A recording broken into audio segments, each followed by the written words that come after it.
Hello, I'm Charlotte Sapathma. We start in northern China, where the death toll from heavy rains and flooding has risen to 20.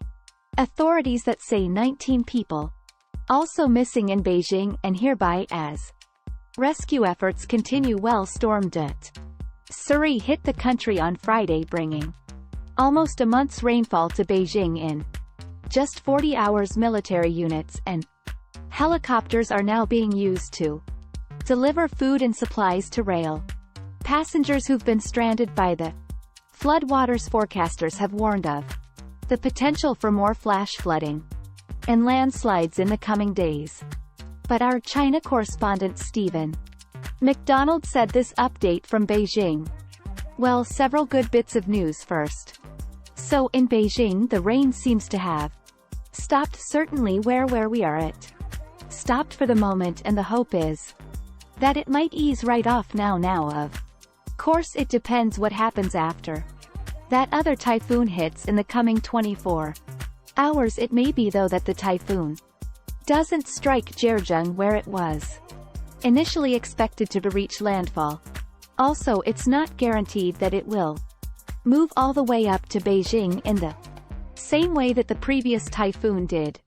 So it may be that things could ease off here. And the other, of course, great bit of news is that 14 of the 27 people missing have been found, and that's really fantastic. So you'd hope that more people will be out there to be found, and that the death toll isn't going to go up after these flash floods so suddenly struck Beijing, washing cars away by the dozens and sadly killing some people. Yes, that is really encouraging news that those people have been found. Steve, in terms of what help there is available to those affected, clearly it's a very vulnerable situation. How are those people being helped, and also is there some refuge that they can seek?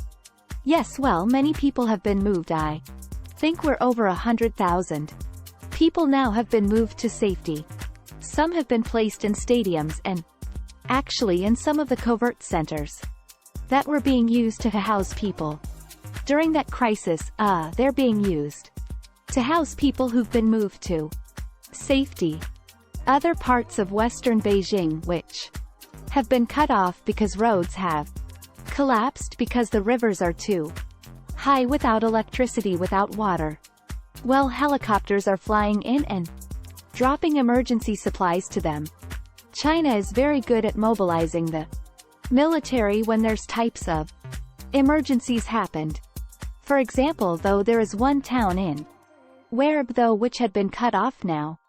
The problem there is that what they've done is to try to divert some of this water to take the pressure off Beijing, but of course it's got to go somewhere, and it's gone to other places now, which means that some parts of Hebei province also now flooded, also now cut off, and also then need help. So the military is having to fly in there as well to drop off emergency supplies.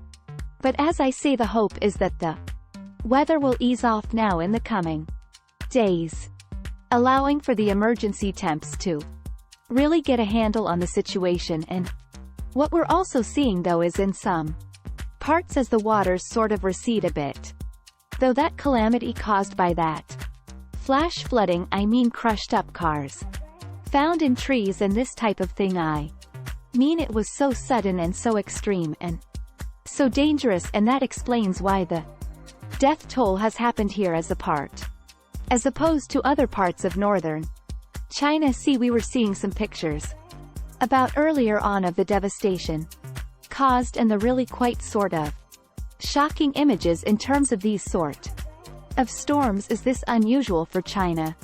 Not so unusual for China, but unusual for Beijing. I mean, the south of China gets hit by big typhoons several times a year, and the authorities there are more accustomed to it, so they're able to move people around quickly when they need to. People who live there are also used to it now. Beijing has seen this type of thing, but not with the same frequency.